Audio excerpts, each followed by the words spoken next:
Welcome to the Murphy, Sam, and Jodi After the Show podcast.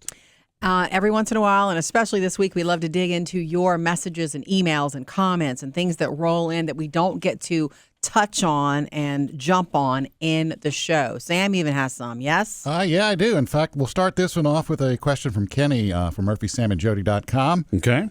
I listen to your show all the time during the week. You have a great show. Love it. Thank you, That's Kenny. sweet. Thank you. I never heard how the sample for the dog, the urine sample, went for Jodi. Hopefully the dog didn't spray. This is when your doctor told you to go get a sample from what, Champ? Of course, from He Champ. gave you the clear cup and you had to just do it. You want to answer that one, Jodi? Or do Yeah. you want me to answer it? Hey, do you even know the answer? Well, if I do, I'm assuming. Let's see what you're assuming. I don't think that you ever actually got the sample. I didn't ever get the sample, but it's not because Congratulations, Murphy. You win. It's not that I don't think I can. I know I can get a sample from that sweet, good boy who would do anything for me, who would let me have a sample when he goes out into the yard. Yeah. He would. He's not going to run away or get shy around me. He'd take down a grizzly bear for me, that dog. I forget to, whenever I take him out to potty and he starts peeing, that's when I remember the cup that's in my purse, or actually it's in the car now. So I haven't gotten it. It's in the car. I left it in the car, empty. So you still need to get one, or is it just my passed? his blood work came back perfect. Oh. And the only thing they didn't get was the urine panel or whatever. So probably Why don't don't you have take it to out now. of your purse and put it by the back door? I know I should do that. It's just Yeah. knowing that you need to do something, but having the right. They were supposed to get it at the vet, and they couldn't get him. He didn't like being messed with. Well, that's For that. that's my point, because you think about Champ. Champ, he really is one of the most human-like dogs that we've ever had. Yes. But one of Champ's things, and he's always been this way, and he gets really tentative. It's almost like what do you call that when somebody He's when sensitive. somebody gets in your space and you start to get that? He's very, very sensitive about the space around him. You're violating his personal space. So even if you're walking up to him with a treat, he's very tentative at first. And it's not like anybody's racing up or scaring him when he's doing that. He's just tentative. Anything that comes near him. They had already done a lot to him that day at the vet too. So that's why I think, as much as he loves you, and I know that he does, I think it's going to be tricky because he's not going to understand what's going on, and the curiosity, it's not shyness, it's just the curiosity, the space thing is going to mess him up. That's what I think. I don't know if I'm past the point of the vet needing the urine sample now, but anyway, they that's must the not need it answer. because they haven't bugged I was going to you about say, it, if you wait long enough, they'll forget about it. I dropped the ball. I dropped the cup. so to speak. Yeah. I dropped the cup. That's the answer. Yeah. Not the greatest owner didn't story. you say, but though, that when he was going to the vet, he used the fire hydrant outside? So that's why he couldn't do it at the vet, too? Yeah. Yeah. He Poor was baby. tapped out there. Every dog has used that fire hydrant. Yeah. Yeah. It's right there by the door. Yeah. Got another email. This one's from Lupe at murphysamandjodi.com. Hi, Lupe. I love that. Hey, guys. I am happy to have you back from vacation. Yay. Thank you you, for that. Lupe. We're glad to be back. Lupe says, I enjoyed the story that Jodi shared about her experience while sitting at the bar. I had a similar experience when I was in L.A. last February, right after the terrible fires. Oh, yeah. Went to a restaurant at a hotel, and since I was alone, I sat at the bar. Right. I was enjoying my dinner when the fire alarm went off, and no one got up or did anything. Yikes. I looked at the guy sitting next to me and asked if he thought we should get up and walk out, and he said, let's ask the bartender. When the bartender walked up, we asked, and he said, there is no fire. Since the hotel was old, it happened a lot. And it probably was just something in the kitchen that got too hot. Ooh, that's a dangerous little game. Sure enough, a little while later, we got the all-clear announcement, and we continued with our meals. We then had a really nice conversation and found out we both volunteer for the Red Cross. I love it. Well, that's cool. We ended up having dinner together for the rest of my stay, and we even had a chance to go see the Lakers play. You made a new friend, Lupe. I'll definitely opt to sit at the bar when dining alone. Correct. That was the story. It yeah. wasn't about the fire alarm. My part. I had a fire alarm when I was on my girls' weekend getaway, but it was like when you can't get a table at a restaurant, sit at the bar. Normally, you will make a new friend. People are just more, you converse. It's just good conversation. Yeah, there's something about everybody being kind of dialed back, especially if everybody's eating at the bar. I know you can sit there and drink too, but anybody that's going to sit and, and eat, conversation just It's naturally fun. kind of sparks and starts. Yeah. It's just fun. Enjoy that, Lupe. Love it. We have some other comments that rolled in on YouTube. This is from Denise. She said, I wrote a long comment and it disappeared for some reason. Uh-oh. Oops. This is about the CB radio that Murphy still has in his car.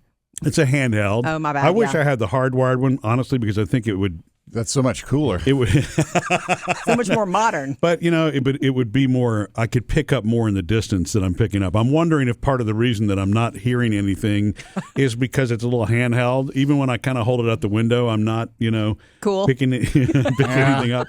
And I know there are fewer truckers using them these days, but they still use them. Denise sent this to our YouTube.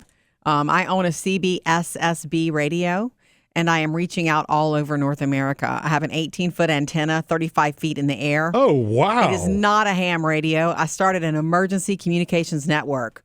Boom. Mic That's drop. awesome. Mic drop, Denise. Well, and see, that's the one thing I know that everybody's been poking a little fun at me for CB, but CB and even shortwave. Well, CB you don't have to be licensed to use. Shortwave you have to have a license to use.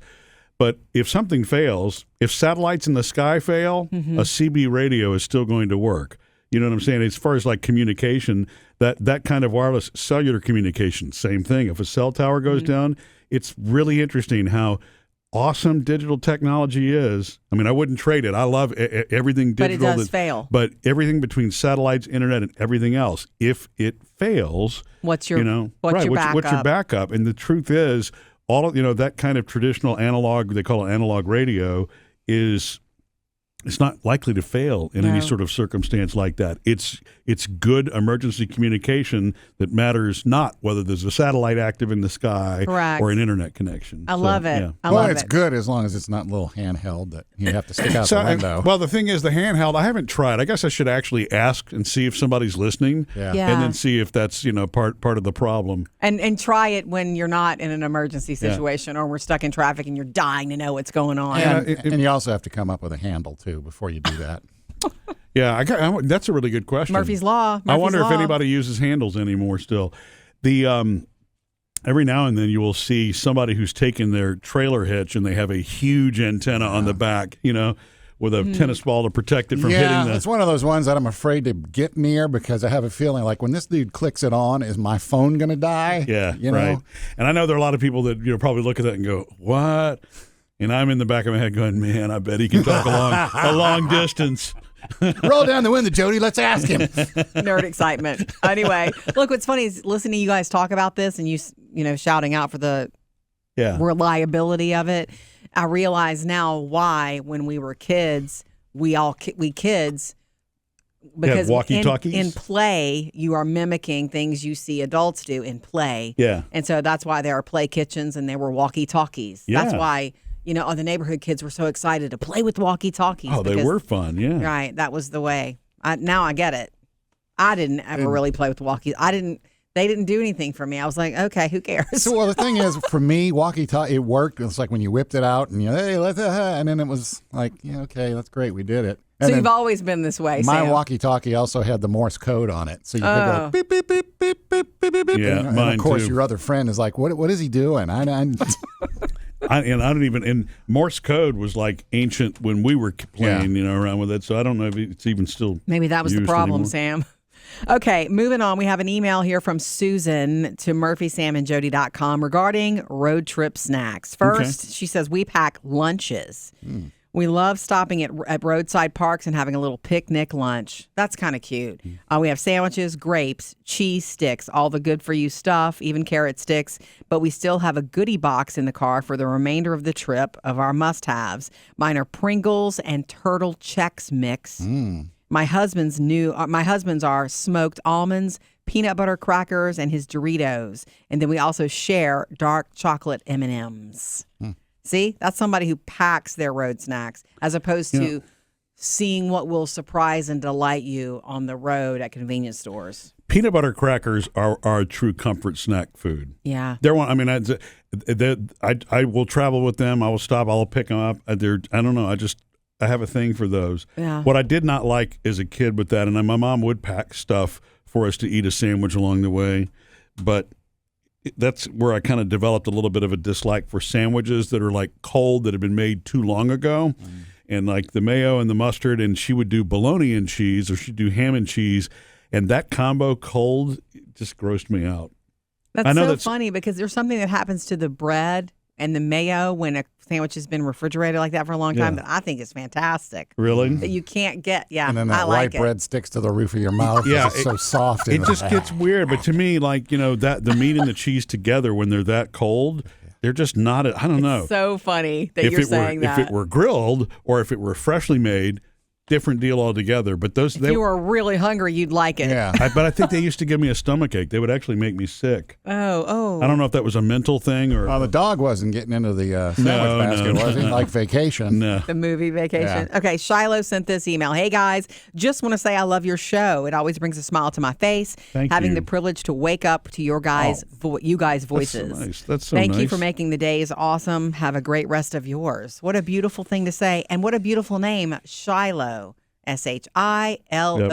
Well, Shiloh, we are privileged to have you as a part of this family and listening, so thank you so much. And Elizabeth also sent this. This may have been from while we were out and, some of the things that you were hearing, the flashback stuff. Jodi was talking about a show she binged over one weekend from an author. I can't remember what it was called. Could you help me out? She said it had 10 episodes and a season 2 was coming. So, Elizabeth, I just want you to know two things are jumping to my mind.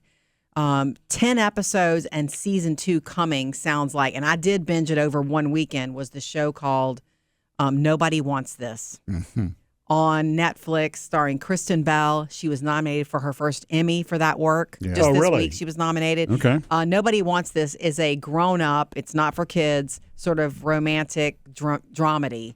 And it was really funny, too. Oh, it is hilarious. Sam binged it, too. Very funny. And season 2 very is well underway. written, very well acted. The other one that I did watch, and I'm waiting, I'm so ready for the next season, and I think it's coming this fall. I know another book is coming this fall from author Robert Galbraith, who writes the Cormoran Strike series that I cannot get enough of, and that's actually J.K. Rowling, who wrote all the Harry Potter books. These are grown-up detective books, again, not for young readers. That's the CB Strike series? Yeah, the series, the show, is called CB Strike. It's made by the BBC, and it's a great binge. But no, it's crime. It's crime, it's mystery, and it's grown up. And So Robert Galbraith is J.K. Rowling.